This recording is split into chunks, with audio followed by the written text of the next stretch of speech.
dan juga dikaruniai kesabaran. Terus bagaimana hubungan dengan anak Karena saya yang kedua-duanya baik. sekolah Sehat, syukur baik. Mau nanya, Sakit, sabar juga baik. Terima kasih, Bapak. Namun yang lebih kita sukai adalah sehat dan syukur. Bismillah. Assalamualaikum warahmatullahi wabarakatuh. Alhamdulillah wassalatu wassalamu ala Rasulillah wa ala alihi wa ashabihi wa man tabi'ahum bi ihsanin ila yaumiddin amma ba'du. Ikuti Islam, azani Allah wa yakum, para pemirsa Fatwa TV dan para pendengar radio dimanapun Anda berada. Alhamdulillah senang sekali di kesempatan yang berbahagia ini kami dapat menyapa Anda kembali di program kesayangan kita, Live Interaktif Tarbiyah Islamiyah atau Pendidikan Islam. Dan program ini diasuh dan juga dibimbing oleh guru kita, Al-Ustadz Nafi Zainuddin LC MHI Hafizahullahu Ta'ala, yang dimana beliau adalah salah satu dari anggota Dewan Fatwa Perhimpunan Al-Irsyad. Salawat dan salam semoga tersampaikan kepada suri tauladan kita Nabi Muhammad sallallahu alaihi wasallam beserta para keluarganya, para sahabatnya, juga para pengikutnya yang setia hingga hari kiamat nanti. Ikuti sama azani Allah wa yakum, para pemirsa Fatwa TV dimanapun Anda berada. Kami informasikan kepada Anda untuk live interaktif ini kami direlay oleh beberapa stasiun radio. Di antaranya ada Radio Bimbas Yogyakarta, Radio Sahabat Tegal, Radio Suara Madinah Caruban, ada Radio MDFM Probolinggo, Radio Hang FM Batam, Radio Amuba Pangkal Pinang, kemudian Radio Sago FM Sumatera Barat, ada Radio Gema FM Bontang, Radio Al-Hikmah Banyuwangi, Radio Albina M Bekasi, Radio Tua FM Riau, Radio Dai Tengaran, dan Radio Mas FM Seragen. Terima kasih kami ucapkan jazakumullahu khairan. Dan alhamdulillah telah terhubung bersama guru kita, Al-Ustadz Nafi Zainuddin LC MHI Hafizahullahu Ta'ala, langsung dari kediaman beliau di Temanggung, Jawa Tengah. Dan kita sapa beliau dahulu. Assalamualaikum warahmatullahi wabarakatuh, Ustadz. Waalaikumsalam warahmatullahi wabarakatuh. Bagaimana kabarnya, Ustadz? Alhamdulillah, barakallahu fikum. Wafik barakallahu, Ustadz. Kami ucapkan terima kasih kepada Ustadz yang telah meluangkan waktunya di kesempatan kali ini. Barakallahu fikum. Nah, mengikuti sama azan ya Allah wa yakum, kami mengajak Anda untuk berpartisipasi. Silakan jika Anda ingin mengajukan pertanyaan kepada Ustadz, khususnya tentang pendidikan Islam, Anda bisa menghubungi layanan telepon kami di 021 2123 2333 dan nomor telepon tersebut tertera di layar kaca Anda saat ini. Dan kepada Ustadz, mohon izin bisa kita bacakan pertanyaan pertama Ustadz yang sudah masuk, Ustadz. Bismillah ta'ala, tafadhalu. Kita bacakan pertanyaan pertama. Bismillah, dari Muhammad Iqbal Pratama di Bogor, Jawa Barat, Ustaz. Assalamualaikum Ustaz, ahsanallahu ilaikum. Bagaimana hukumnya jika mahasiswa yang akan melakukan observasi ke suatu sekolah dalam rangka mengerjakan tugas kuliah, memberikan hadiah kepada kepala sekolah negeri maupun kepala sekolah swasta, Ustaz? Apakah diperbolehkan kepada keduanya atau salah satunya saja, Ustaz? Mohon nasihatnya, syukron. Nah, alhamdulillahi rabbil alamin, wa nusalli wa nusallim ala afdalil anbiya'i wal mursalin wa ala alihi wa ashabihi ajmain wa man tabi'ahum bi ihsanin ila yaumiddin. Pemirsa yang dirahmati Allah Subhanahu wa taala, sebuah pertanyaan dari saudara kita berkaitan dengan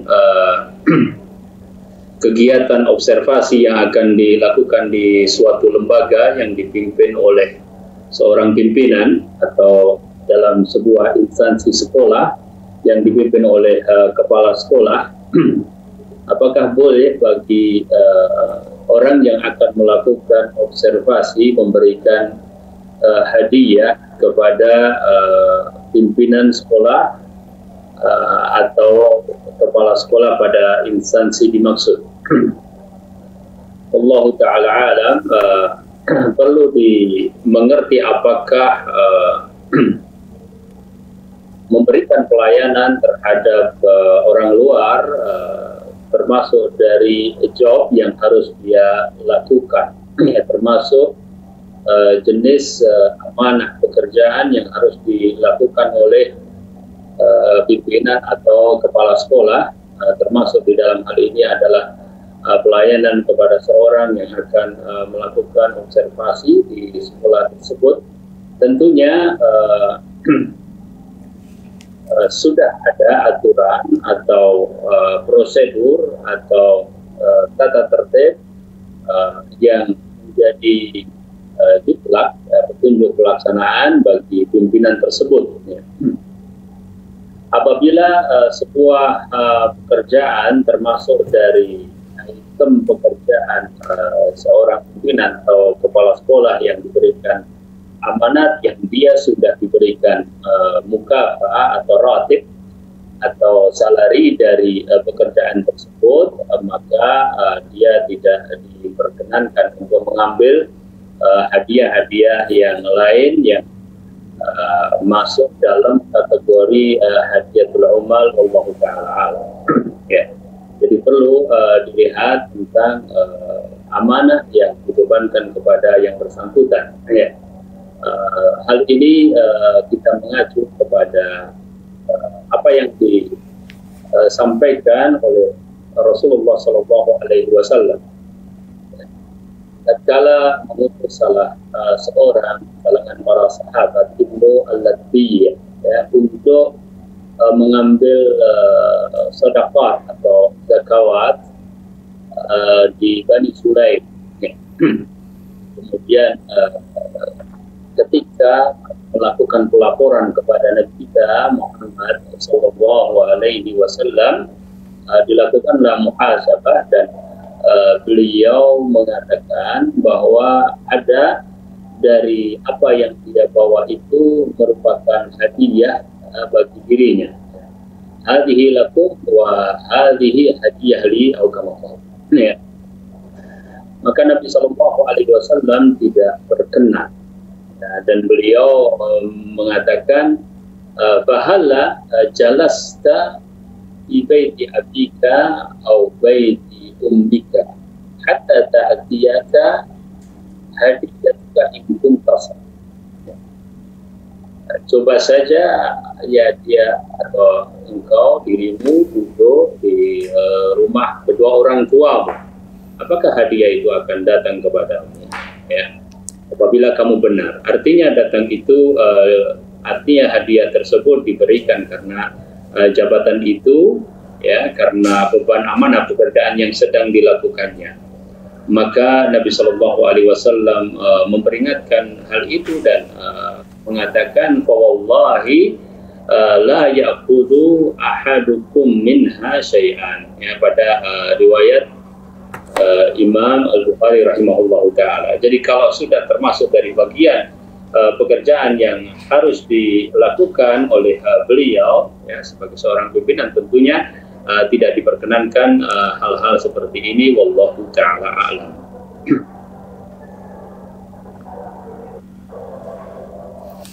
Nah, Ustaz, Masya Allah, jazakallahu khairan wa barakallahu fiikum atas jawaban dan penjelasannya. Demikian berarti semoga bisa difahami.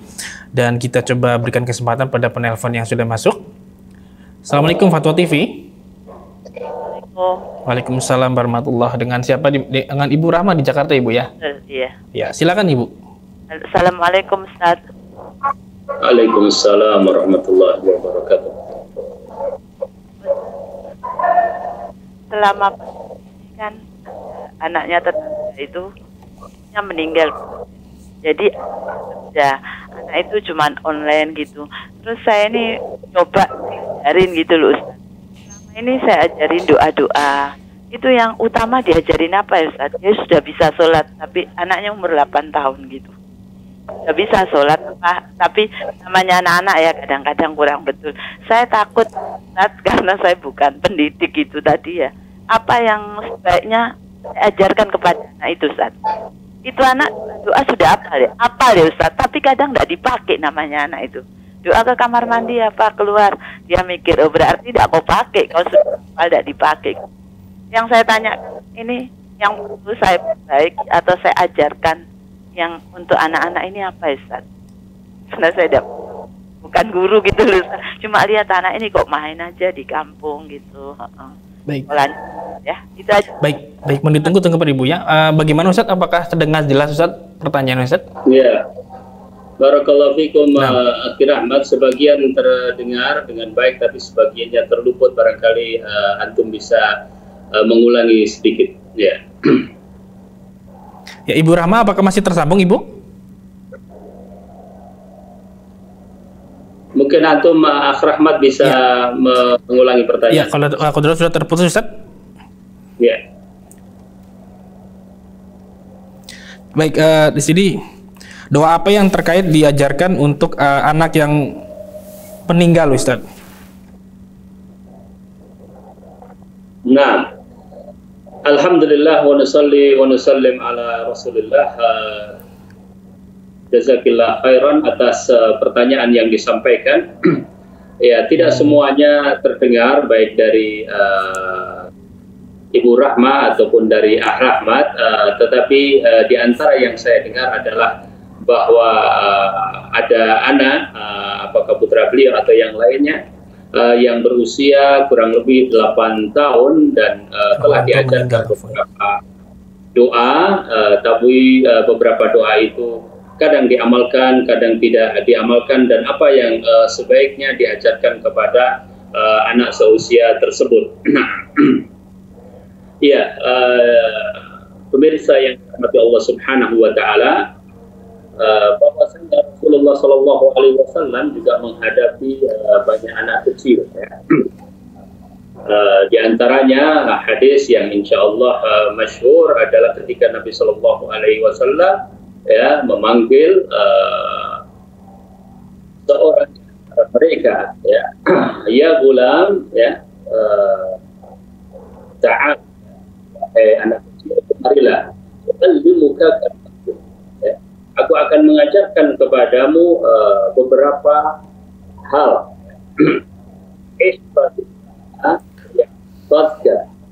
Ihfadillah tajidhu tujahak ila akhir hadis.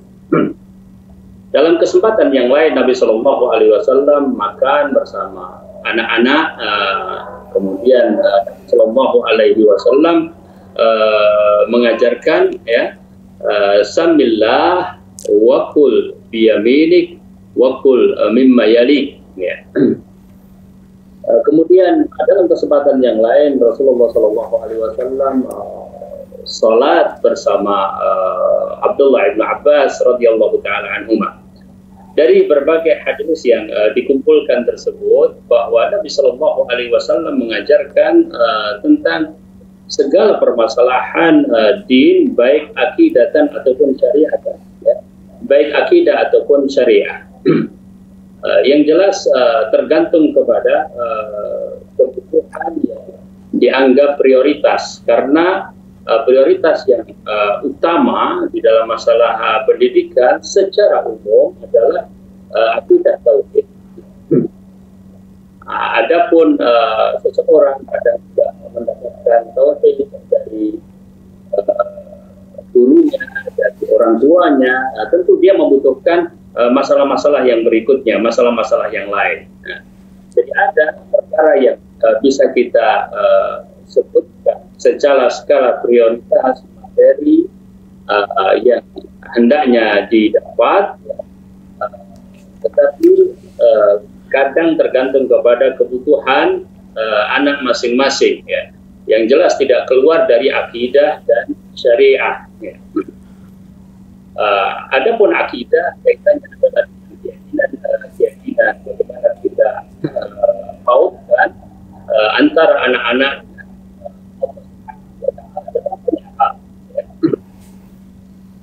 kemudian bagaimana dia mengenal Allah pada kapasitas dia, ya, mengenal Islam, mengenal Rasulnya Sallallahu Alaihi Wasallam dan seterusnya.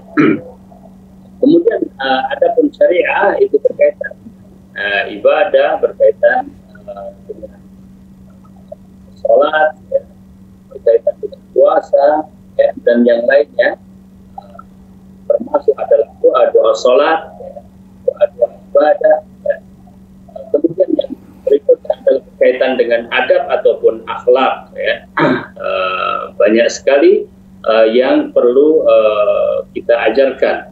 Nah, bagaimana menjadikan semuanya itu akan ada pada diri anak? Ya, tentu saja bertahap dengan pembiasaan-pembiasaan. Kita dapatkan bahwasanya Rasulullah Shallallahu alaihi sebut dengan pendampingan. Kita disebutkan di dalam Al-Qur'anul Karim ya, tentang Nabi Ibrahim alaihissalam dengan putranya Ismail. Sebagian tafsirin menyebutkan dalam balagha ma'ahu sa'ya, di situ ada makna musahabah ya. Ada makna bahwa Ibrahim alaihissalam selalu dekat dalam arti bukan fisik ya, akan terlihat dalam arti terbiak. Kadang-kadang membutuhkan fisik untuk keperluan tersebut. Ya. Nah, Rasulullah Shallallahu Alaihi Wasallam juga mengajarkan langsung kepada anak-anak tersebut. Ya. Dan pada usia 8 tahun yang paling utama, yang pertama adalah al-uswah, ya, yaitu keteladanan. Dan yang kedua adalah at-ta'wid, yaitu pembiasaan. Ya. Seperti misalnya seseorang melihat kedua orang tuanya melakukan perkara-perkara ibadah, dia akan mengikuti. Melakukan perkara-perkara yang kaitannya dengan adab, dia akan mengikuti. Maka prioritasnya adalah al-uswah. Ya. Kemudian yang kedua adalah at-ta'wid, yaitu pembiasaan. Ya. Pembiasaan dalam perkara-perkara yang baik, khususnya dia belum berusia balik, ya. Usia 8 tahun belum berusia balik, maka selain uswah, contoh adalah at-ta'wid, yaitu pembiasaan. Sebagaimana Nabi SAW memerintahkan untuk sholat, ya, karena nanti pada usia balik dia sudah tidak boleh meninggalkan sholat. Tetapi usia sebelumnya sesungguhnya adalah pembiasaan karena dia belum terkena taklif, ya. Bahkan sebagian bacaan dia tinggalkan, ya. Apalagi usianya lebih di bawah itu lagi, yang paling penting adalah baru gerakan karena dia belum sampai kepada bacaan, apalagi menghafal. Maka yang penting adalah dia mengikuti gerakan pun tidak semuanya dilakukan. Ya. Masuk di dalam pembiasaan ini adalah pendampingan tadi yang selalu diingatkan. Misalnya dia sudah hafal doa kamar mandi, tapi nggak mau. Ketika mau masuk kamar mandi diingatkan, kalaupun dia tidak membaca, kita membaca di sampingnya, ya, Allahumma inni a'udzubika minal khubuthi wal khaba'ith. Keluar, ghufranaka sudah baca belum? Ya. Itu adalah bagian dari musahabah dalam rangka untuk ta'wid pembiasaan. Jadi yang paling penting adalah pertama al-uswah, dan yang kedua adalah pembiasaan terhadap perkara-perkara yang baik berhubungan dengan akidah, ibadah, atau Nah, Ustaz Jazakallahu khairan wa barakallahu fikum Ustaz atas jawabannya. Demikian Ibu Rahma di Jakarta, dan mohon maaf atas pertanyaan yang tadi sedikit ada kondisi sinyal yang putus, jadi kami tidak terdengar jelas pertanyaan lengkapnya. Mohon maaf sekali lagi. Dan kita berikan kesempatan pada penelpon yang sudah masuk berikutnya. Assalamualaikum Fatwa TV. Silakan. Ya, silakan. Assalamualaikum. Assalamualaikum Fatwa TV. Iya. Iya, dengan hamba Allah di Jakarta, Ibu ya. Iya. Ya, silakan Ibu.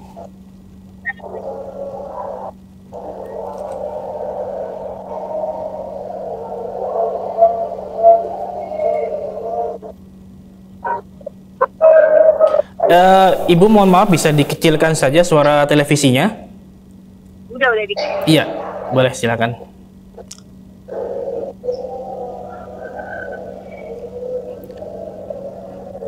Dikecilkan saja, jadi fokus mendengarkan via telepon atau mungkin agak menjauh dari televisinya. Halo.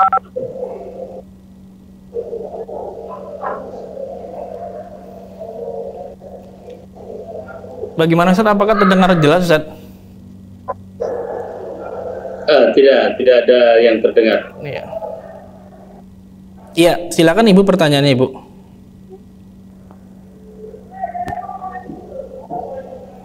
Ya, qadarullah agak sedikit ada terganggu suaranya.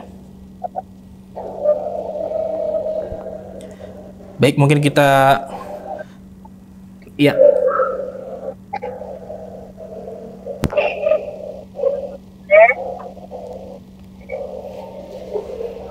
Ya, mohon maaf Ibu bisa diulang pertanyaannya?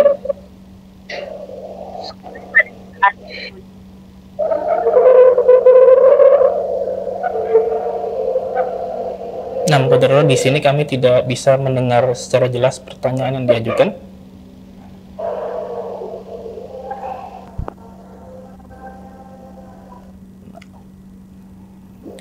Qadarullah terputus. Nah, ya, silakan Ibu bisa menghubungi kami kembali insya Allah.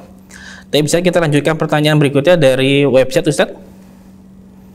Nah, kita bacakan pertanyaan dari Muhlis di Ogan Komering Ilur, Sumatera Selatan. Assalamualaikum Ustadz, izin bertanya, apa hukumnya membuat channel YouTube tentang belajar matematika dan channel pendidikan lainnya ya Ustadz?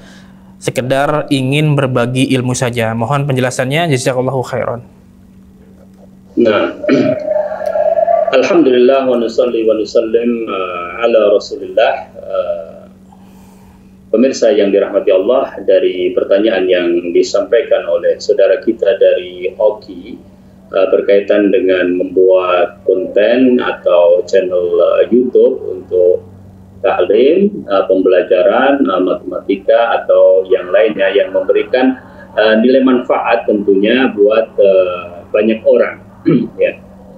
Yang pertama, bahwasanya memang ilmu disebarkan dengan cara tulisan atau hal yang sama makomnya dengan tulisan, seperti tayangan dan sebagainya. Allah Subhanahu wa Ta'ala berfirman di dalam Al-Quran, Nun wal qalami wa ma yasturun.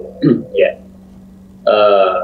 Dan sebagian ulama melihat tantangan-tantangan di masa sekarang ini, di mana orang sangat gemar untuk membuka berbagai konten, baik pendidikan ataupun yang lainnya melalui channel YouTube ataupun yang lainnya, maka berkomentar zahimuhum fil internet, ya.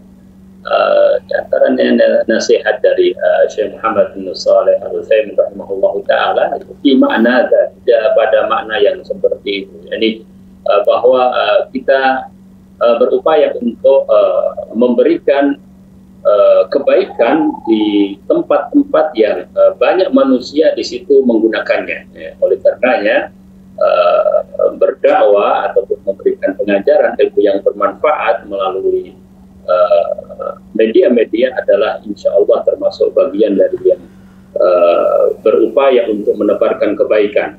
Ya. Dan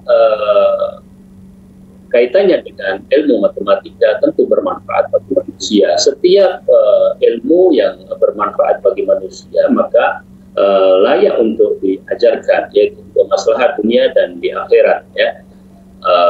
Salah satu contoh sederhana bahwasanya seseorang tidak akan mampu menghitung ilmu faraid dengan baik dan benar kecuali dia mempunyai ilmu hitung. Belum kita berbicara mungkin manfaat ilmu matematika sampai pada masalah-masalah yang mungkin banyak sekali, dan guru-guru matematika perlu mengetahui ya mana materi yang dibutuhkan oleh umat, maka mana materi yang sesungguhnya orang tidak terlalu perlu untuk diajarkan, maka itu ada termasuk kebaikan selama niatnya adalah niat yang baik.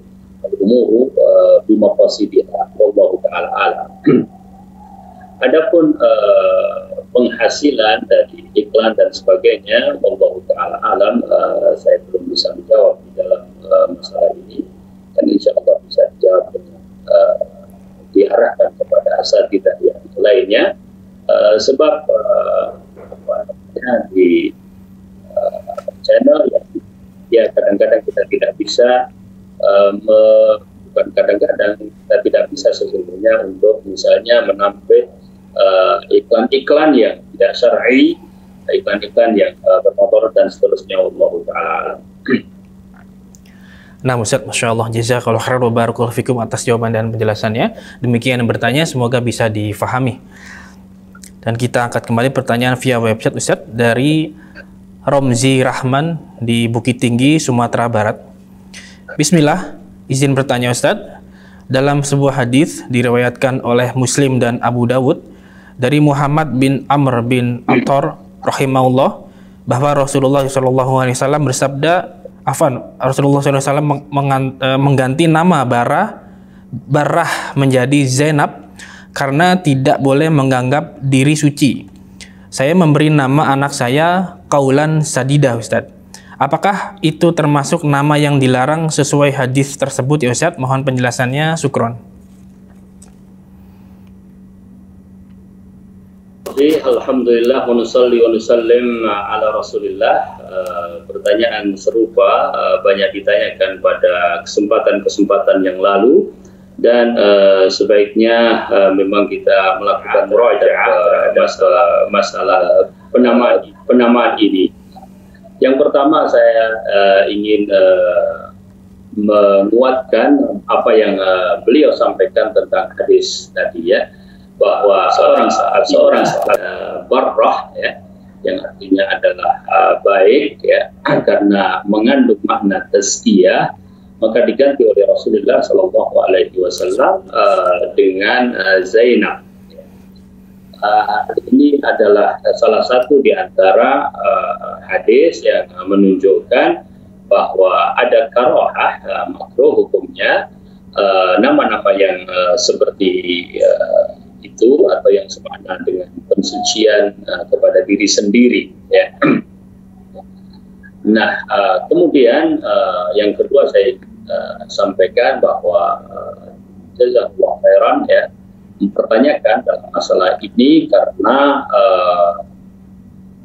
ingin mendapatkan sebuah pencerahan ataupun sikap yang berikutnya, tetapi bahwa seorang yang Masya Allah ya memberikan nama kepada anaknya dengan penamaan-penamaan seperti itu mempunyai maksud yang baik ya, meskipun mungkin kemudian jatuh di dalam kesalahan, semoga Allah Subhanahu wa Ta'ala memberikan ampunan ya. Karena kadang seorang anak mendapatkan seperti itu kemudian menyalahkan orang tuanya, padahal mungkin orang tuanya kadang-kadang memberikan nama karena harapan, karena doa, karena kejadian, peristiwa dan sebagainya ya. Jadi maksud dari orang tua insya Allah selalu positif, selalu baik ya. Biidznillah ta'ala, khususnya jika memang lafaz-lafaz nama itu sesungguhnya mengharapkan atau mengindikasikan ada harapan itu. Yang ketiga bahwa para ulama menyebutkan makna-makna yang serupa atau ketika misalnya Ibnu Qayyim rahimahullahu ta'ala membahas seorang yang mengambil beberapa lafaz di dalam Al-Quran sebagai namanya. Termasuk di dalam hal ini misalnya seorang memberikan nama anaknya Yasin atau Toha atau yang semisalnya yang menurut banyak mufassirin dan ahlullah ya, Allah Ta'ala alam, tidak diketahui maknanya ya. Tetapi ketika kemudian diberikan nama tersebut ya, maka pandangan orang selalu kepada apa yang ada di dalam Al-Qur'anul Karim ya. Sehingga Ibnu Qayyim menilai bahwa itu adalah makruh ya. Demikian juga ulama mu'asirin, di antaranya Bakar Abu Zaid, beliau hafizahullah ta'ala wa rahimahu melihat bahwa yang seperti itu adalah makruh ya. Nah, apakah kemudian Qaulan Sadidah masuk di dalamnya atau tidak? Sebagian ulama mengatakan jika sampai pun ada dalam Al-Quran lafaz-lafaz itu dan lafaz itu baik, kemudian dia memaksudkannya bukan apa yang ada dalam Al-Quran, tapi maknanya secara bahasa masih dibolehkan. Oleh karenanya, kalaupun ya nama tersebut lebih menuju kepada semacam tazkiyah, ya, maka sebaiknya dijauhi, dan kemungkinan besar bahwa orangnya juga insya Allah ingin menjauhi, tetapi jatuh hukumnya insya Allah sebatas makruh dan tidak sampai kepada haram. Kadang-kadang sebagian orang mempunyai kesulitan untuk kemudian mengganti secara administratif karena akte sudah ada, ijazah sudah ada, dan seterusnya. Wallahu ta'ala a'lam.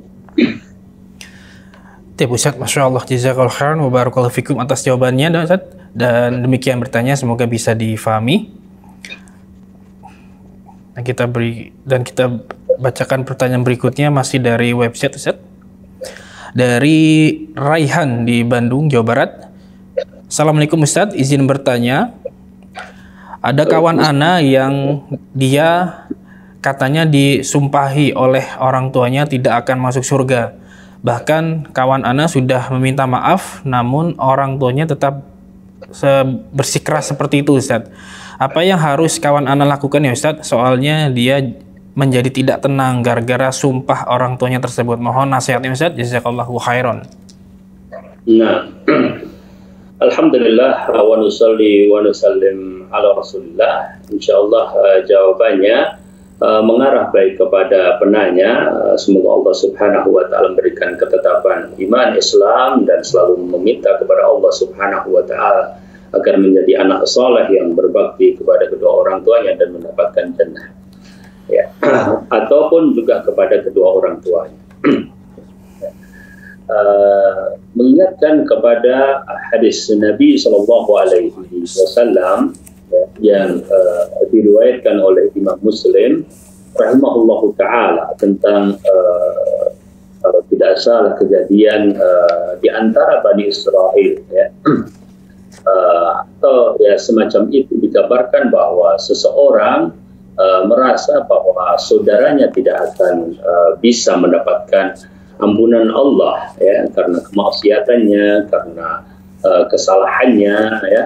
Maka dia berkata, wallahi la yaghfirullahu li fulan, demi Allah, Allah tidak akan memberikan ampunan kepada fulan. Ya. Maka Allah Subhanahu wa taala menyalahkan apa yang dikatakan oleh orang tersebut, ya. Bahkan Allah Subhanahu wa taala mengatakan, man dalladhi yata'alla alayya an la aghfira li fulan qad ghafartu li fulan wa ahbattu amalak. Ya. Maknanya seperti itu di dalam sebuah riwayat, ya, hadis Muslim sahih, ya. Siapakah ini yang berani-berani bersumpah bahwa aku tidak akan memberikan ampunan kepada fulan, ya.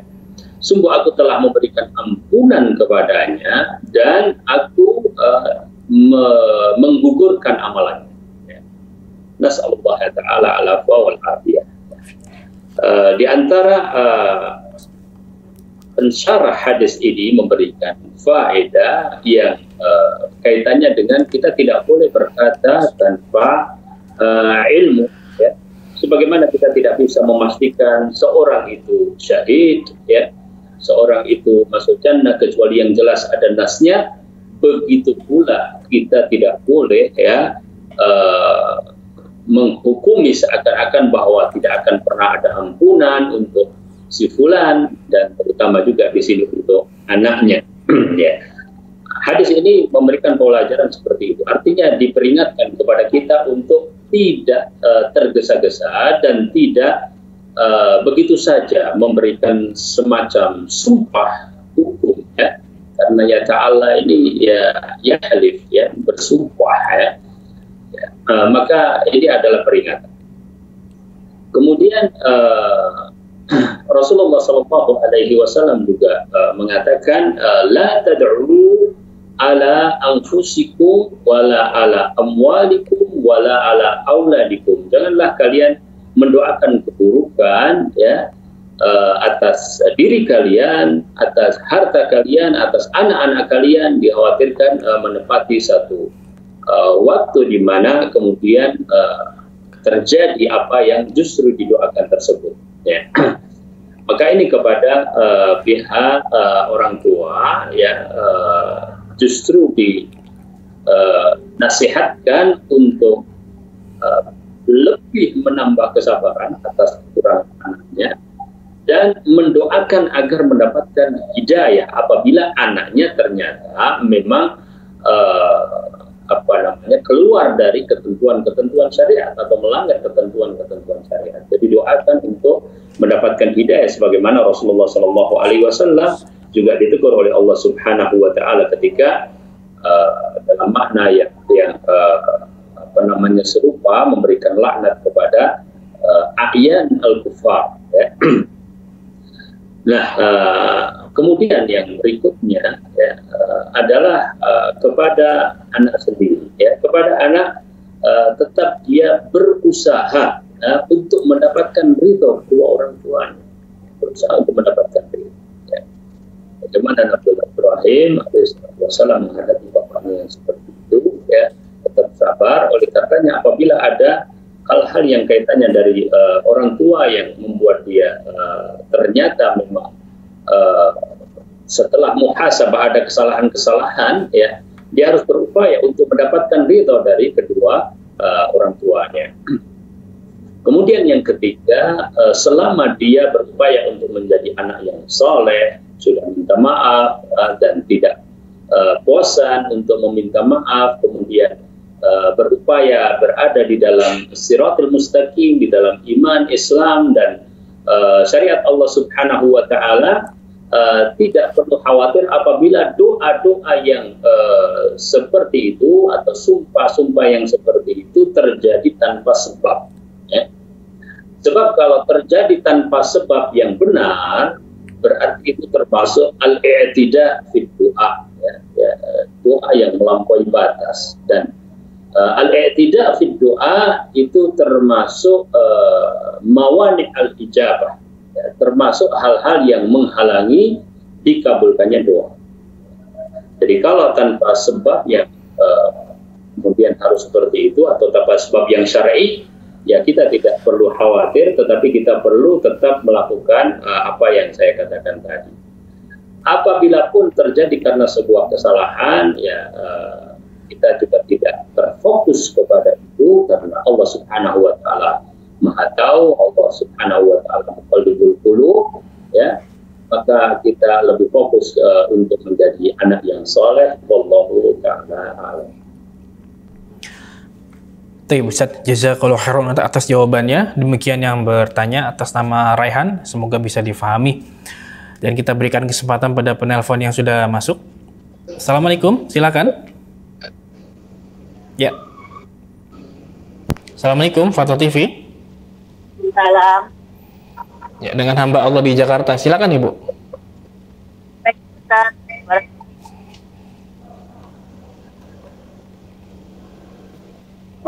Ahwat Ustaz. Ya, silakan bertanya. Saya mau tanya, apakah pada saat sholat wajib dan sunnah, sujud, kita boleh baca doa al-Azim,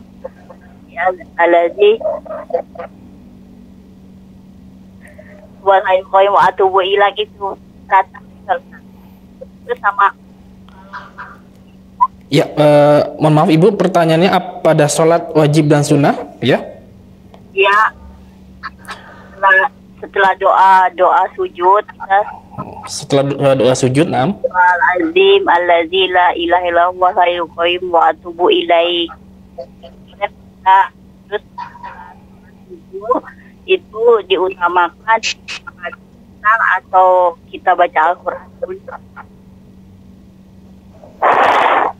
Bagaimana Ustaz? Apa bisa terdengar jelas, Ustaz? Ya, barakallahu fi. Ya. Barakallahu. Ya. Tidak semua bisa terdengar dengan jelas, tetapi apabila saya tidak salah memahami bahwa yang dimaksudkan dengan pertanyaan tadi adalah apabila kita berada di dalam sujud dan sudah menyelesaikan doa sujud karena diperintahkan untuk memperbanyak doa, maka doa apa yang diutamakan dalam hal ini? Apakah membaca Al-Quran atau doa di dalam Al-Quran atau doa yang sesuai dengan kebutuhan kita?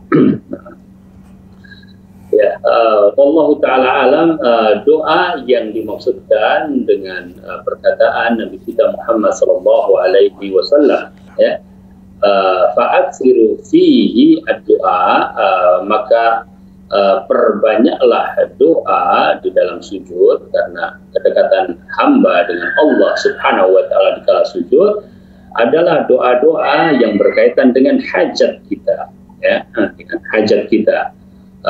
Maka para ulama pun sampai menjelaskan seandainya kita tidak mampu untuk mengucapkan doa-doa dalam bahasa Arab, maka kita pun khusus pada waktu tersebut diperbolehkan dengan bahasa yang kita bisa, karena Allah Subhanahu wa taala Maha tahu, dan ini termasuk pengecualian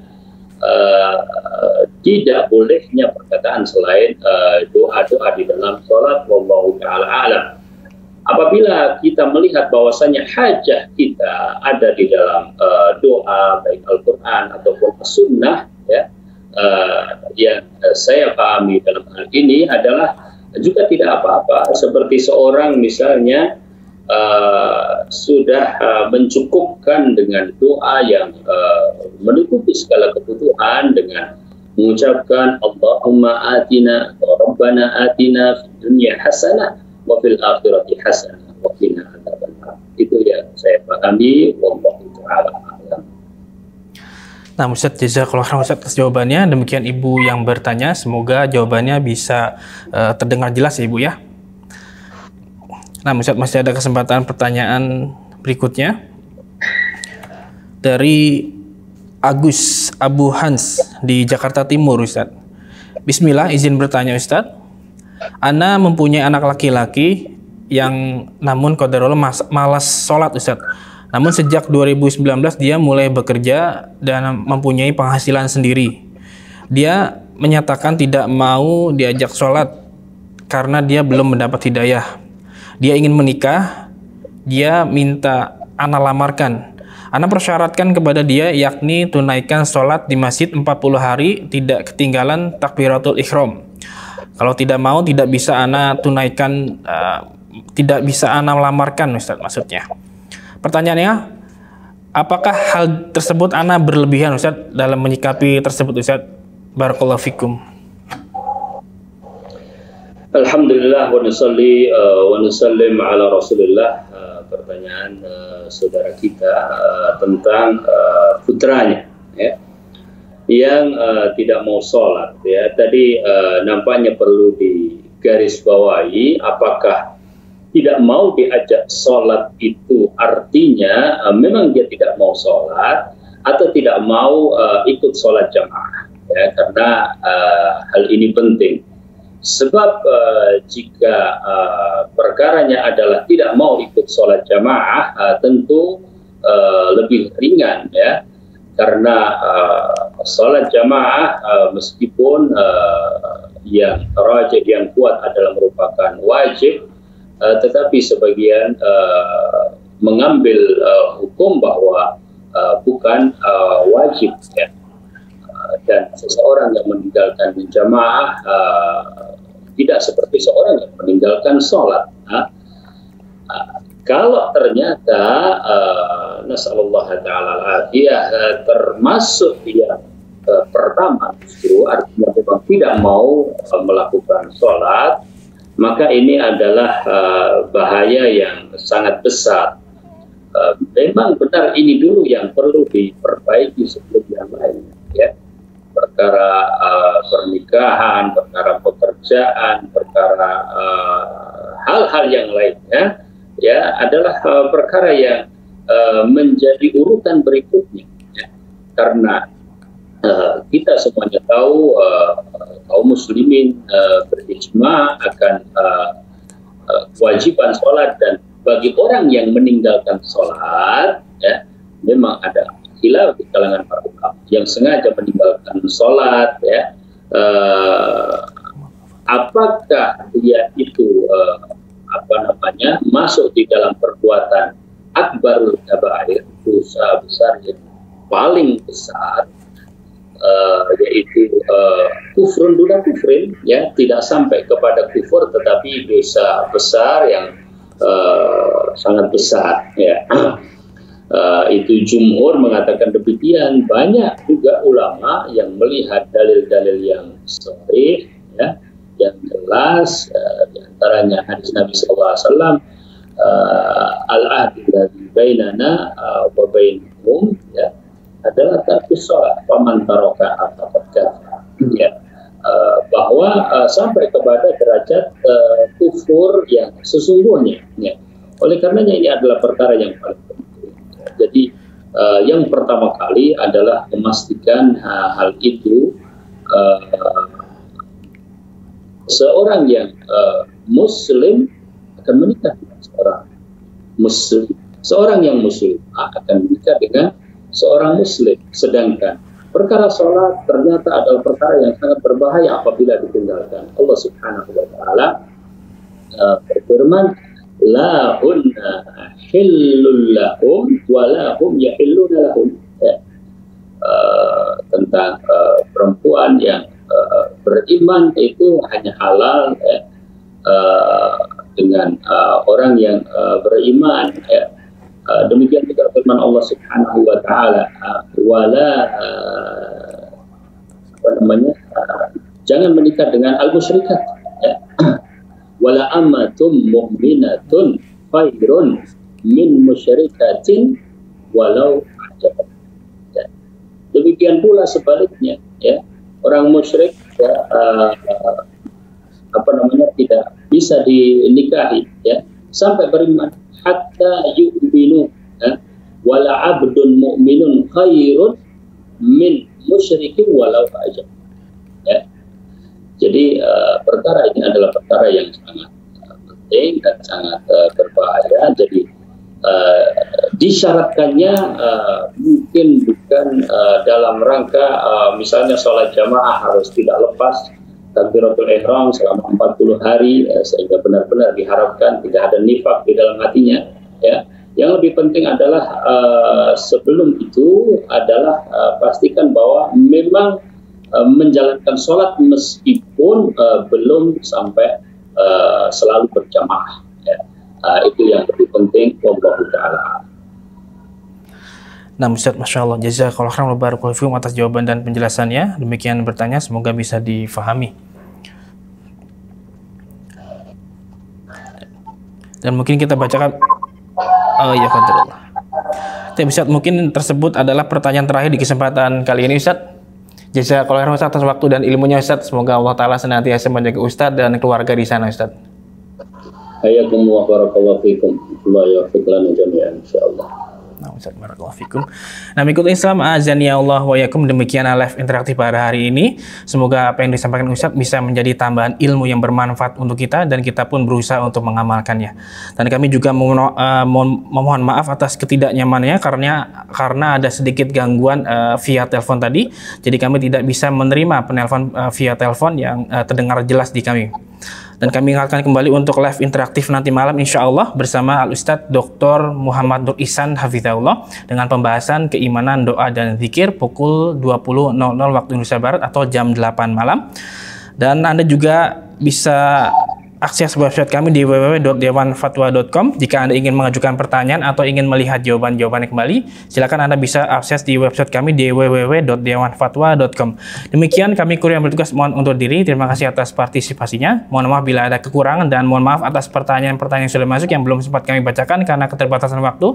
Dan semoga kita bisa berjumpa di lain kesempatan. Kita tutup. Subhanakallahumma wa bihamdika asyhadu alla ilaha illa anta astaghfiruka wa atubu ilaihi. Wassalamualaikum warahmatullahi wabarakatuh. Dan juga dikaruniai kesabaran. Terus bagaimana hubungan dengan anak Karena saya yang kedua-duanya baik. pesantren? Sehat, syukur baik. Mau nanya. Sakit, sabar juga baik. Terima kasih Bapak. Namun yang lebih kita sukai adalah sehat dan syukur.